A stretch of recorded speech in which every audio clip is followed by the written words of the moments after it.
यस कार्यक्रममा उपस्थित गैर आवासीय नेपाली सङ्घ अन्तर्राष्ट्रिय समन्वय परिषदका सल्लाहकारज्यू, गैर आवासीय नेपाली सङ्घ अन्तर्राष्ट्रिय समन्वय परिषदका संस्थापक प्रवक्ता डाक्टर जुगल भुर्तेलज्यू, रसियाबाट जुन देशबाट एनआरएन जन्म्यो त्यो देशका एनसीसीका अध्यक्षज्यू, त्यो देशबाट पाल्नुभएका एनसीसीका संरक्षकज्यू, रसिया मेरो देश हो त्यो देशबाट मलाई आज सपोर्ट गर्न आउनुभएका एनसीसीका सम्पूर्ण साथीहरू, स्टेजमा बसिरहनुभएका अबको कार्यकालका उम्मेदवार साथीहरू, त्यस्तै मेरो निमन्त्रणालाई स्वीकार गरेर पाउनुभएका पत्रकार साथीहरू, मेरो न्यानो हार्दिक अभिवादन। अहिले भनिहाल्यो हामी सन् 1990 पछि ठुलो मात्रामा विदेश यात्रा नेपालीहरूको चल्यो। 1990 देखि सन् 2000 सम्म 10-12 वर्षको अवस्थामा लगभग 5-7 लाख जति नेपालीहरू बाहिर गए भन्ने हाम्रो अनुमान थियो। सन् 2002 मा हामीले रसियाका विभिन्न कार्यक्रमहरूमा अब विदेशमा बस्ने नेपालीहरू जात, धर्म, क्षेत्र, राजनीतिबाट विभाजित नभइकन सबैजना एकजुट भयो भने मात्रै देशले के गर्न सकिन्छ भनेर यो गैर आवासीय नेपाली सङ्घको योजना बनाउने योजनाकारमध्ये एकजना डाक्टर जुगल भुर्तेल हुनुहुन्छ। म उहाँलाई उठ्नको लागि अनुरोध गर्छु र उहाँलाई सम्मान गर्न चाहन्छु। त्यस्तै डाक्टर त्यो बेलाको त्यो अवस्थामा संसारभरिका नेपालीहरूलाई एक सूत्रमा बाँड्ने डाक्टर उपेन्द्र महतो, जीवा लामिछाने लगायतका योभन्दा अगाडिका सम्पूर्ण पूर्व अध्यक्षहरूसँग मैले काम गर्ने मौका पाएको छु। मैले सन् 2002 देखि एनआरएन स्थापना हुनुभन्दा अगाडिदेखि आजसम्म 19 वर्ष अनवरत रूपमा एनआरएनमा म सहभागी छु। अगाडि नै भनिसक्यो, यो 19 वर्षमा मैले विभिन्न निर्वाचनमा पनि भाग लिएको छु। कोषाध्यक्षको, महासचिवको 2 पटक, उपाध्यक्षको, र यहाँहरूले मैले गरेको कामको मेरो क्षमताको यहाँले मूल्याङ्कन गरेर अझसम्म मैले भाग लिएको सबै निर्वाचनमा सफलता पाएको छु। त्यसकारणले पनि अबको मेरो यात्रा गैर आवासीय नेपाली सङ्घलाई यो अभियानलाई मैले अगाडि लानको लागि अध्यक्षको उम्मेदवारी दिने निर्णय गरेको छु। नेपालीका लागि नेपाली भन्ने मूल नाराका साथ सन् 2003 मा स्थापित गैर आवासीय नेपाली सङ्घ एनआरएनले 19 वर्षको अवधिमा धेरै रचनात्मक र गौरवान्वित काम गरेको छ। विश्वका 85 देशमा सङ्घका राष्ट्रिय समन्वय परिषदहरू गठन गरी नेपालीको सर्वाधिक ठुलो साङ्गठनिक सञ्जाल निर्माण गर्न सक्नु आफैमा एउटा महत्त्वपूर्ण उपलब्धि हो। विगतमा अग्रजहरूको समीपमा रहेर आजका दिनसम्म साथीहरूसँग, सहपाठीसँग मिलेर संस्थाका हरेक गतिविधिमा सदैव साथ रहँदै आएको छु। अग्रजहरूको समर्पण, मैत्रीभाव र कार्यकुशलताबाट धेरै कुरा सिक्ने अवसर पाएको हुँदा त्यो अनुभवलाई समेत हाम्रो सङ्गठनको उचाइ वृद्धिमा लगाउनु मेरो कर्तव्य ठानेको छु। त्यसकारण यो संस्थालाई अझ उचाइमा लैजाने चुनौतीलाई मूल नेतृत्वमा रहेर सामना गर्न सक्छु भन्ने विश्वास लिएको छु। सङ्घकै अभियानको प्रभाव र सम्मान स्वरूप नेपाल राष्ट्रले हामीलाई गैर आवासीय नेपाली ऐन 2064 कानुनी रूपमा मान्यता दियो। संविधान सभाले गैर आवासीय नेपालीको नागरिकताको सुनिश्चित गरेको छ। विदेशमा गैर आवासीय नेपालीहरूले प्राप्त गरेको ससाना पुँजी र सिपलाई नेपालको समृद्धिमा लगाउने उद्देश्यले आवश्यक ऐन कानुन बनिसकेका छन्। यद्यपि केही कानुनहरू बन्ने क्रममा रहेका छन्। गैर आवासीय नेपालीहरूको सक्रियतामा नेपालमा सामूहिक र व्यक्तिगत लगानी बढेको छ।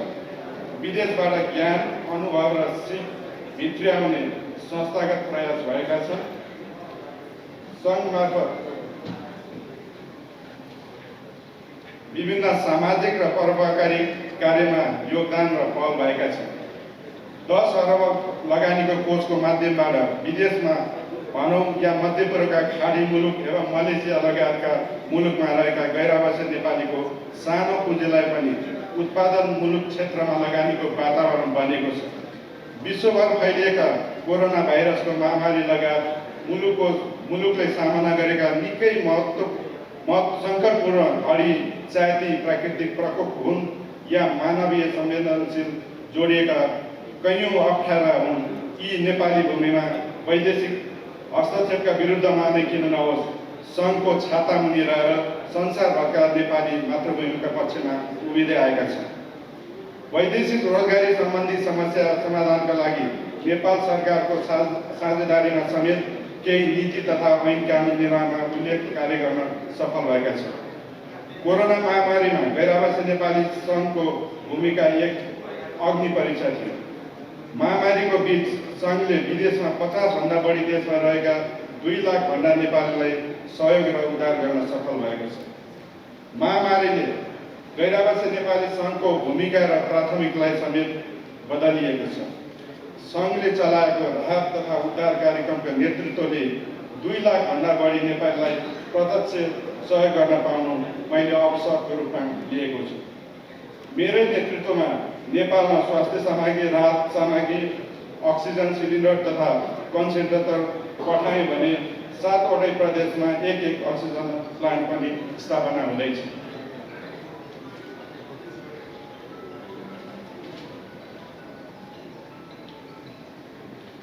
कोरोना महामारीको कारण वैदेशिक रोजगारी गुमाएर सयौं नेपालीहरू ऋतुवाद नेपाल फर्किएका छन्।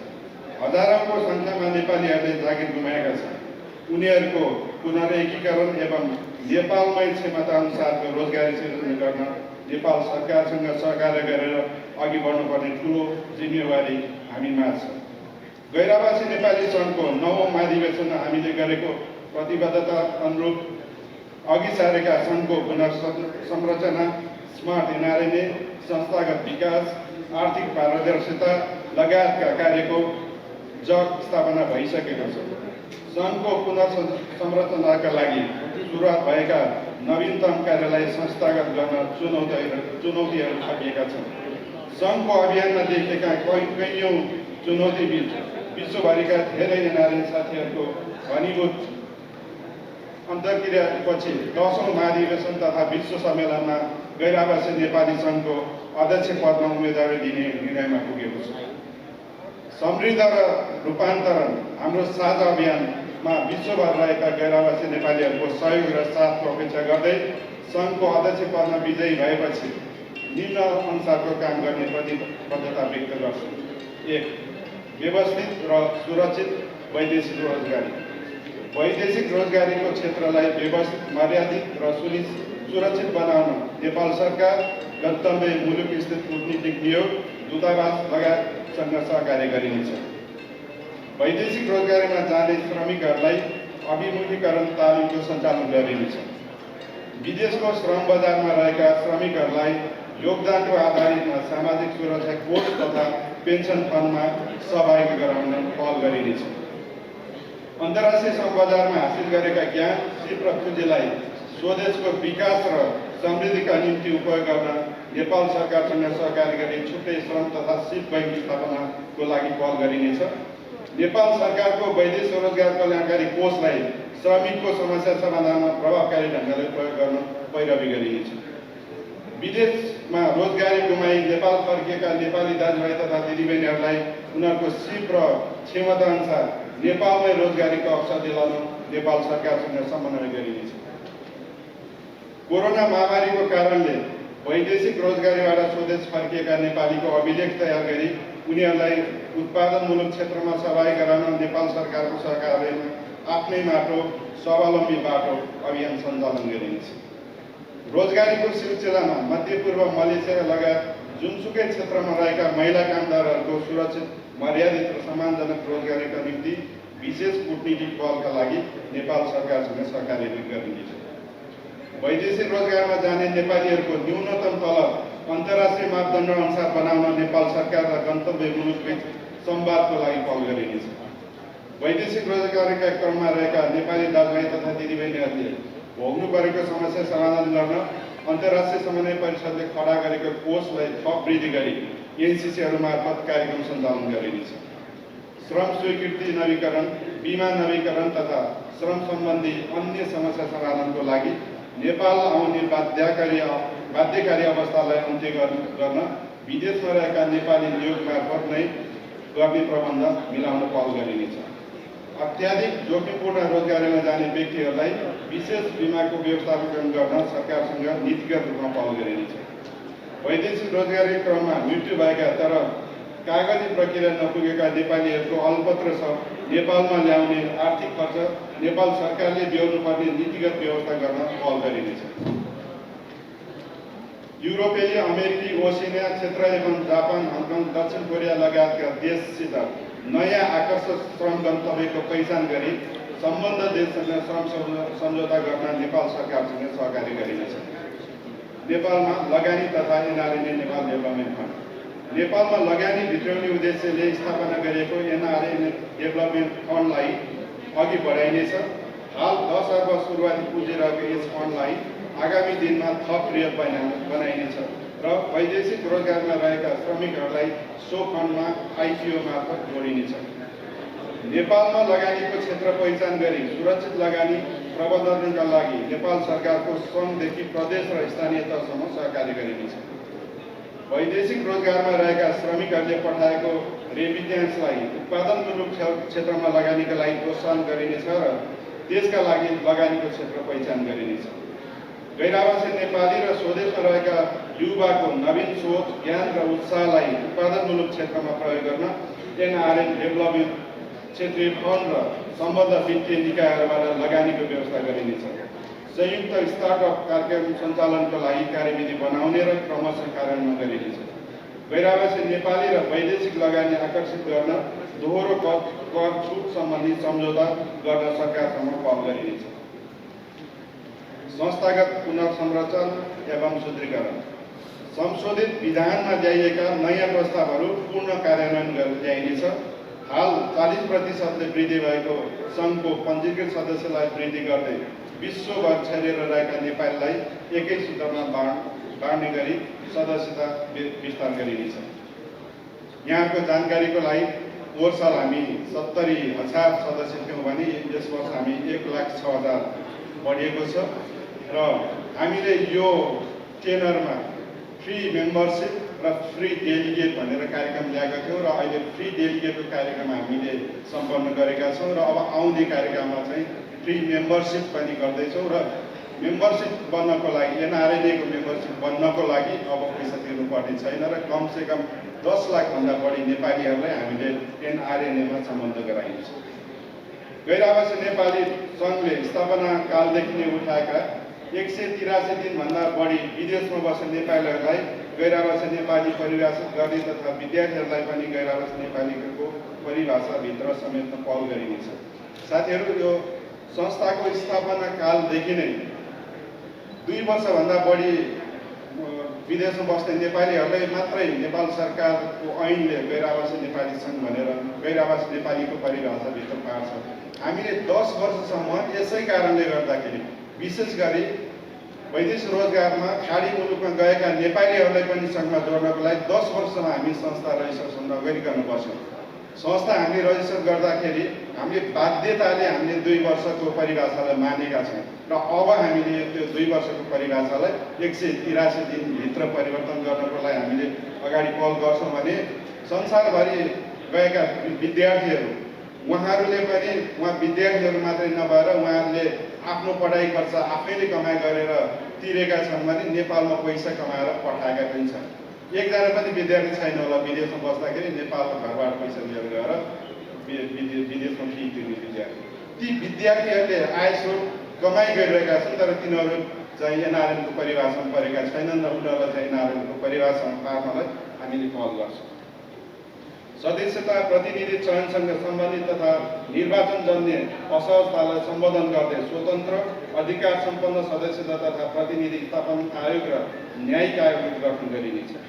आइसिसीको निर्वाचनको प्रतिनिधि छनौटलाई पारदर्शी र थप वैज्ञानिक बनाइनेछ र निर्वाचन पद्धतिलाई पुनरावलोकन गर्ने व्यवस्था मिलाइनेछ। संस्थाको निर्वाचनमा विश्वभर सबै पञ्जीकृत सदस्यले मतदान गर्न सक्ने व्यवस्थालाई विधानगत सरल र सहज बनाउन पहल गरिनेछ। यहाँलाई थाहा छँदैछ हामी 1,06,000 मेम्बर छौँ, तर हाम्रो चुनावमा अहिले भोट हाल्ने मान्छे 3600 मात्र डेलिगेट हो। हाम्रो र मेरो व्यक्तिगत चाहना के छ भने ती सबै 1,06,000 मेम्बरले नै भोट हालेर हाम्रो केन्द्रीय नेतृत्व छानिनुपर्छ। गैरावासी नेपाली सदस्यता लिएका व्यक्तिहरूलाई नेपालभित्र र विदेशमा विभिन्न क्षेत्रमा सहुलियत सुविधाका कार्यक्रमहरू ल्याइनेछ। अघिल्लो कार्यकालमा सुरु गरेका स्मार्ट एनआरएन प्रोग्राम सुधार गर्दै पूर्णता दिइनेछ। एनसीसीमा देखिएका सदस्यता वितरण र निर्वाचनलाई निष्पक्ष र स्वतन्त्र बनाउन फेस भेरिफिकेसन प्रणाली अनिवार्य गराइनेछ। म यसमा अलिकति इतिहास गराउन चाहन्छु साथीहरू। अहिले हाम्रो 64 देशमा निर्वाचन भएका छन्। तीमध्ये धेरै देशमा निर्वाचन हामी अनलाइन मार्फत गऱ्यौँ र अनलाइन मार्फतमा केही त्रुटिहरू देखिएका छौँ। त्यो त्रुटि सच्याउने भनेको अनलाइन मतदानमा गर्दाखेरि इमेलबाट मात्र भेरिफिकेसन होइन, जुन व्यक्तिले भोट हाल्ने त्यही व्यक्तिले फेस भेरिफिकेसनबाट भोट हाल्दाखेरि कुनै पनि समस्या आउँदैनन् र आइसिसीको अब आउने चुनावमा पनि फेस भेरिफिकेसन गरेर मतदान गर्ने प्रणाली हामीले ल्याउँदैछौँ। गैरावासी नेपालीको हक हित र अधिकार।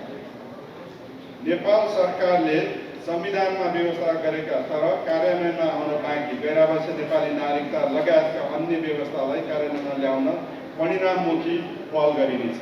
यहाँलाई थाहा छँदैछ 2072 को संविधानले हामीले गैरावासी नेपाली नागरिकताको अधिकार दिए पनि अहिलेसम्म हामीले हातमा त्यो पारेका छैनौँ र अबको 2 वर्षमा त्यो हातमा पार्नको लागि मैले प्रमुख भूमिका खेल्ने यहाँलाई जानकारी दिलाउन चाहन्छु। विदेशमा बस्ने नेपालीहरूलाई राजनीतिक अधिकार सहित विदेशबाटै मतदान गर्ने व्यवस्था मिलाउन नेपाल सरकारसँग पहल गरिनेछ। यो पनि म यहाँलाई भन्न चाहन्छु, हामी 70 लाख नेपालीहरू विदेशमा छौँ।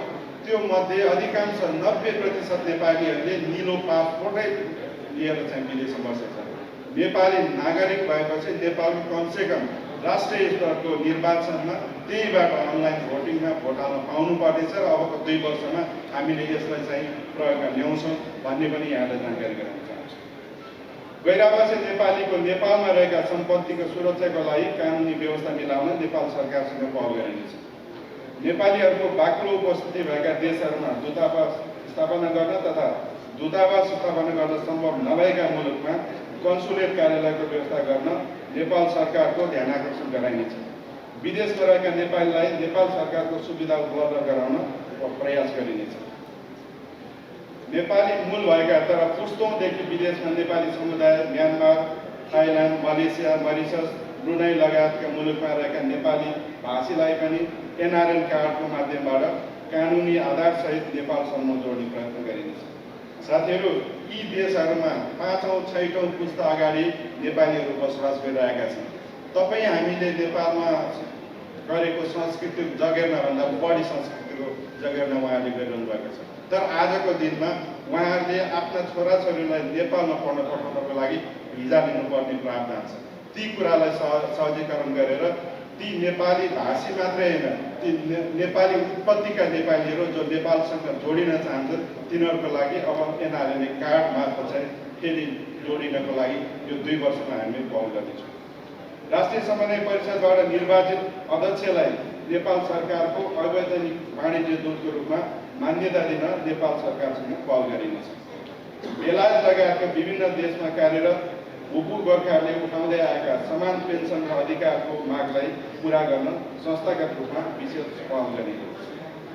ज्ञान शिविर प्रविधि सहितको एनआरएन। संशोधित विधानमा व्यवस्था भएको एनआरएनए पेशागत तथा प्राज्ञिक इकाइ स्थापना गरी सक्रिय रूपमा सञ्चालन गरिनेछ। ज्ञान शिविर तथा विज्ञ सम्मेलनलाई थप प्रभावकारी र सहभागीमूलक बनाई निरन्तरता दिइनेछ। नेपाल पोलिसी इन्स्टिट्युटलाई दक्षिण एसियाली स्तरको थिङ्क ट्याङ्कको रूपमा अघि बढाइनेछ र आगामी एक विशेष सम्मेलनको आयोजना गरिनेछ। विषयगत जर्नल प्रकाशन गरिनेछ।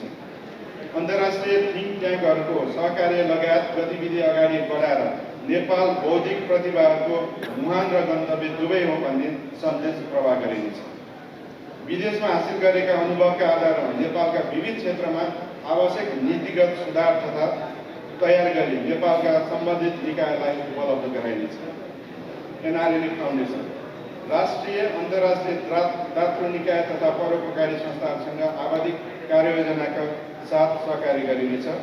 सहयोगपूर्ण र सहभागिता र योगदान एवं पदार्थ लगायतका विभिन्न स्किमहरू ल्याइनेछ। फाउन्डेसन सचिवालय शुद्धिकरण तथा अन्तर्राष्ट्रिय कार्यालयहरूको स्थापना गरिनेछ। नेपालमा स्वयंसेवाका लागि संसारभरका युवालाई आकर्षित गर्न विशेष प्याकेज सहितका कार्यक्रम ल्याइनेछ। फाउन्डेसनलाई नेपाल बाहिर पनि स्थापना गरी विस्तार गरिनेछ। नेपाल एवं नेपाली पर्यटन प्रवर्धन नेपाललाई अन्तर्राष्ट्रिय समुदायसँग जोड्न पुलको रूपमा भूमिका निर्वाह गरिनेछ। नेपाली पर्यटन व्यवसायहरूसँग सहकार्य गरी गैर-आवासीय नेपाली एवं विदेशमा रहेका दोस्रो पुस्ताका लागि विशेष प्रोत्साहन प्याकेज ल्याइनेछ। नेपाल सरकारले पर्यटन गन्तव्यको रूपमा अघि सारेका स्थानमा पर्यटन प्रबन्धनका लागि अन्तर्राष्ट्रिय स्तरमा प्रचार प्रसार गरिनेछ। कोरोना महामारीका कारण प्रभावित पर्यटन प्रबन्धनलाई सकारात्मक सन्देश प्रवाह गर्दै पुनः स्थापित गर्न विभिन्न राष्ट्रिय तथा अन्तर्राष्ट्रिय कार्यक्रम गरिनेछ। विदेशमा नेपाली समाज प्रबन्धनका लागि 85वटै देशमा गैर-आवासीय नेपालीहरूको सञ्जाललाई प्रयोग गरिनेछ। नेपालबाट निर्यात हुने सामानका विकासित देशहरूले दिने भन्सार छुट सहुलियत ट्याक्स फ्रीलाई अधिकतम सदुपयोग गरी नेपालको निर्यात क्षमता वृद्धि गर्दै व्यापार घाटा न्यूनीकरण गरिनेछ। युवा महिला तथा दोस्रो पुस्ता गैर-आवासीय नेपालीको दोस्रो पुस्तालाई नेपालसँग जोड्न र अपनत्व महसुस गराउन विभिन्न कार्यक्रमहरू गरिनेछ। युवा र महिलालाई एकजुट रूपमा नेपालसँग जोड्न विशेष कार्यक्रम बनाई वार्षिक कार्यान्वयन समितिले छ। यसका लागि एनआरएनए युथ मित्र अन्तर्राष्ट्रिय महिला सम्मेलन आयोजना गरिनेछ। गैर-आवासीय नेपाली खेलाडीहरूलाई राष्ट्रिय तथा अन्तर्राष्ट्रिय खेलकुद प्रतियोगितामा सहभागिता सुनिश्चित गराइनेछ। गैर-आवासीय नेपाली खेलकुद प्रतिष्ठानलाई स्थापना गरी अगाडि बनाइनेछ। दोस्रो पुस्ताका गैर-आवासीय नेपाललाई सङ्घमा आबद्ध गर्न विधान संरचना ल्याइनेछ। अन्तर्राष्ट्रिय सङ्घ संस्थाहरूसँग सहकारी कोरोना लक्षित राहत तथा उद्धारका कार्यक्रममा अघि बढाउन संयुक्त राष्ट्र सङ्घ अन्तर्गतको अन्तर्राष्ट्रिय सङ्गठन आइएलओ र आइओएमसँग गरेका सम्झौतालाई कार्यान्वयन गर्दै थप कार्यक्रम ल्याइनेछ। नेपाल फर्केका नेपालीहरूलाई अन्तर्राष्ट्रिय सङ्घ संस्थासँग सहकार्य गरी स्वदेशमै स्वरोजगार बनाउन विभिन्न कार्यक्रम ल्याइनेछ। आगामी दिनमा अन्य अन्तर्राष्ट्रिय सङ्घ संस्थासँग सहकार्य गरिनेछ। अन्त्यमा तपाईँहरूको साथ समर्थन र विश्वास र भरोसा सहितको अमूल्य मतको लागि अनुरोध गर्दै यस पटकको नेतृत्व गर्ने अवसर दिनुहुने हार्दिक अपील गर्छु। साथीहरू, अहिले हाम्रो अन्तर्राष्ट्रिय सम्मेलन परिषदको विभिन्न पोस्टहरूमा करिब 400 जना व्यक्तिहरूले आफ्नो विभिन्न पदमा उम्मेदवारी दिने घोषणा गर्नुभएको छ। ती 400 साथीहरूमध्ये जो साथीहरू निर्वाचित भएर आउनुहुन्छ ती साथीहरूसँग सहकार्य गरेर अगाडिको 2 वर्षको कार्यकालमा जुनसुकै क्षेत्रको, जुनसुकै जातको, जुनसुकै धर्मको साथीहरू भए पनि उहाँहरूलाई एउटै टिममा लगेर अगाडिको टिममा लाने बाचा गर्दै कमसेकम अन्तर्राष्ट्रिय सम्मेलन परिषदमा सबै क्षेत्रका साथीहरू आउँ, सबै क्षेत्रका साथीहरूले नेतृत्व गर्नु भन्ने चाहिँ चाहना सहित यहाँबाट बिदा हुन्छ। धन्यवाद।